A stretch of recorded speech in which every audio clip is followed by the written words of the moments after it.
Nous allons manipuler des images en niveau de gris dans InDesign et découvrir qu'il est possible de les recoloriser dans le logiciel.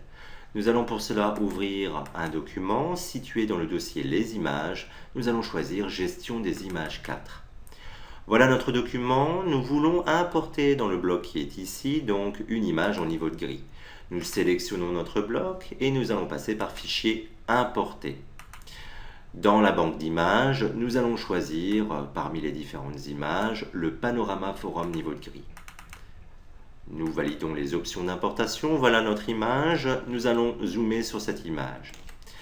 Nous avons ici donc sélectionné le bloc contenant notre image en niveau de gris. Nous allons à présent sur le nuancier ici. Nous allons choisir de remplir le bloc d'une couleur. Nous cliquons ici. Nous constatons que le fond de l'image applique la couleur choisie. En fait, ce sont toutes les zones claires de notre image qui intègrent notre couleur. Les zones avec un dosage de noir inférieur à 50%.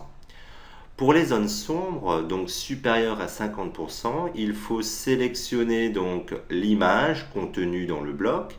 Donc je me positionne ici au centre et je clique. Et nous allons donc choisir une autre couleur, celle-ci par exemple.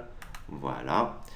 Et nous avons donc colorisé toutes les zones sombres, donc supérieures à 50% au niveau du noir. Donc cette méthode permet de donner plus d'impact à vos images en niveau de gris. Nous allons renouveler l'opération pour notre page. Donc nous allons à la fin du document ici. Nous allons créer ici donc un bloc image. Voilà, nous dessinons notre bloc ici. Et nous allons importer une image en niveau de gris dans ce bloc. Fichier, importer. Nous allons choisir donc comme image en niveau de gris ROM Forum ici. Voilà. Nous avons ici une image qui ne remplit pas totalement le bloc. Nous allons donc agrandir cette image en nous positionnant sur le cadre de sélection de l'image avec la touche Shift de notre clavier enfoncé. Nous allons agrandir l'image. Nous allons laisser une petite marge ici en bas. Nous ajustons, voilà. Nous allons sélectionner à présent le bloc, voilà. Et nous allons dans le nuancier. Dans le nuancier, nous allons prendre cette couleur. Donc, nous constatons qu'effectivement, la couleur s'applique aux zones claires de notre image et notre débord nous permet de faire comme un soulignement ici.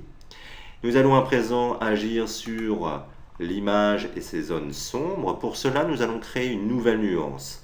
Nous allons dans le menu local du nuancier, nouvelle couleur, et nous allons rentrer les valeurs suivantes.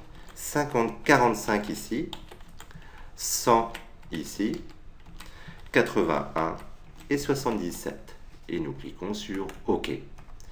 Nous appliquons notre couleur ici. Nous pouvons jouer bien évidemment sur la teinte pour transformer cette couleur. Voilà. Voilà. Nous avons un effet négatif qui peut apparaître ici.